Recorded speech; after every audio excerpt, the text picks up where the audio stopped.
Borley Rectory. A nun murdered at 19 by her forbidden suitor. Her ghost, reputed to haunt the area where she died. And 300 years later, portions of her skull uncovered beneath the basement of a home built over haunted land. Such was the legend of Marie Lair.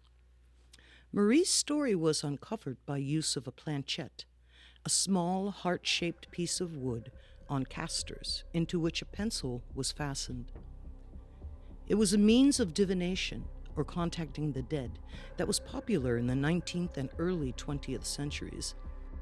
When lightly touched, the planchette could produce automatic writing, and it was through this means that Marie's spirit was able to tell her tale. A ghostly nun might be enough to earn a place, a solid reputation as haunted, but Marie Lair was only one of the spirits residing at England's Borley Rectory. Welcome, travelers. You've landed alongside the Wandering Soul, and today we're taking a spirited tour through Borley Rectory. So sit back and listen to some remarkable tales, some legendary, some verified, of England's former most haunted house. And while you're here, please remember to follow, like, and tell your friends where to find us. Borley Rectory was located in Essex, near London, England. Borley Church was nearby and served the village of Borley itself. Parts of the church may date back as far as the 1100s. One legend surrounding the land was that an ancient Benedictine monastery once existed there. A monk from the monastery was involved with a nun from the local convent. When their forbidden affair was discovered, the monk was put to death and the nun suffered a horrible fate, that of being sealed up alive within the walls of her convent. The reputedly haunted Borley Rectory was built in 1862. An earlier rectory building had burnt down in 1841, and the new rectory was larger, as the new rector, Henry Bull, was moving in and needed accommodations for his 14 children. It was 4 of Bull's daughters who reported the first recorded apparition seen at Borley. Taking a walk at dusk, the girls saw a nun strolling near to them, but when they approached her, she vanished. Others began reporting strange occurrences, including a coach drawn by a headless coachman. When Henry Bull passed, the rectory came into the possession of his son, Henry Foister Bull. The year was 1892. Time passed without incident until the younger Bull's death in 1927. When the new Reverend Guy Eric Smith and his family moved in, the strange happenings began again. Mysterious footsteps and bells were heard, and the ghostly carriage made its comeback. It was then that a newspaper, the Daily Mirror, was contacted. The Smiths had wanted the paper to contact the Society for Psychical Research. This British institution was founded in 1882 to investigate and research occurrences of a paranormal nature. The newspaper did arrive and send a researcher, Harry Price. And while the Daily Mirror did publish several articles outlining, in a perhaps overly excited manner, activity at the rectory, it was Harry Price who really stirred things up. Archivist and historian Andrew Clark outlined the happenings at Borley Rectory as part of his research published by the Foxearth and District Local History Society. Clark writes, Harry had proved to be a gift to the newspaper. Within a few hours of Harry Price's arrival, odd things started happening. Whereas the Borley stories had previously involved shadowy figures seen in twilight, the rectory now rang to the crash of half bricks, mothballs, slate, vases, glass, and stones, but only in the presence of Harry Price, who was an accomplished conjurer. So at the outset of the publicity surrounding Borley Rectory, it seems as though the spiritualist Harry Price was stirring the pot. A dinner guest at the rectory sitting near Harry Price happened to remark, "You know, all of this could be done by a clever man." And almost immediately she saw the water in her glass turning to ink, an old conjuring trick. Later she related that she was convinced that Harry Price had done it, but kept quiet because he wasn't a man they would like to offend. Mary Pearson, the maid, told Mrs. Smith that she saw Price throw a coin.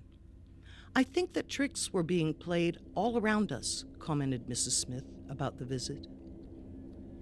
After Price left, the unusual happenings reportedly stopped, but the damage had been done. Members of the public began trampling the grounds of the rectory, attempting to look through windows and see the rectory for themselves. Within a month, the Smiths left Borley. As for Harry Price, he wrote a piece for the Society of Psychical Research.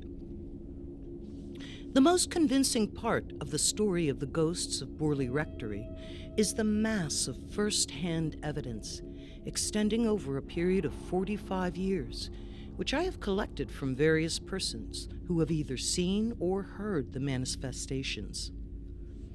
During the present investigation, the only person who saw anything was Mr. V.C. Wall of the Daily Mirror, who distinctly saw a black mass gliding down the Nun's Walk, the path along which the famous nun perambulates during the summer months, and always on July 28th. I was standing by Mr. Wall's side, watching the front of the house, when he tapped me on the shoulder, saying he could see something gliding along the path. He dashed across the lawn, but the mass stopped and melted just as he approached. On our return to the house, we were greeted by the fallen slab of glass from the roof of a porch.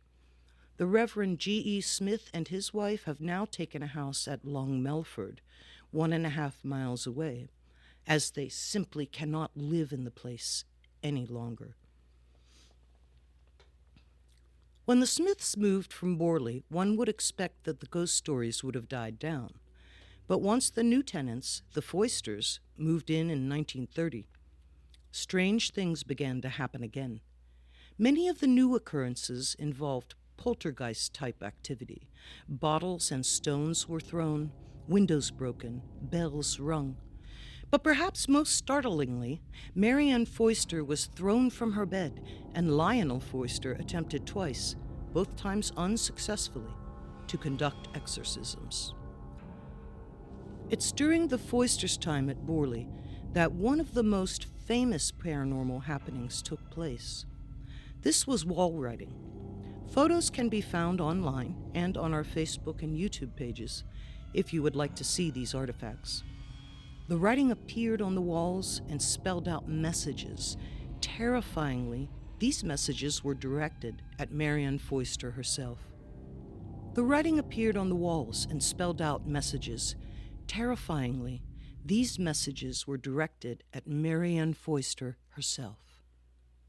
"Marianne, Was scrawled in an unsteady cursive. please get help." Responses were given to the wall writer as well, and short conversations ensued. "Please continue your message." Indecipherable message. "Please repeat carefully. We cannot understand." Get help. "Who do you want to help you?" Indecipherable message. "I do not understand. Please try to tell me more clearly." Get a priest.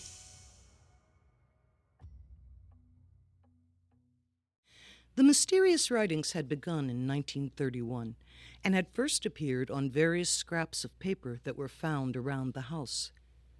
These first writings were scribbles, more scrawls than anything, and it wasn't until the word Marianne appeared on a wall and the suggestion was made that an answer be written that the conversations began. These writings have been attributed to various children in the house, to adult visitors, lodgers, or maids, and to Marianne herself. But for what reason would Marianne Foyster have concocted strange messages? A few words about the Foysters. The couple had moved from Canada to Borley. They were related to the Bull family and arrived with their adopted daughter, Adelaide, in tow. Lionel Foister was aware of the strange stories circulating about the rectory. In fact, he was fascinated by the tales. Foister kept diaries and eventually wrote 3 books worth of material about Borley. Marianne was a bit younger than her ailing husband, and attention, plus the thought of a payout from a potential bestseller, may have been an influence upon her.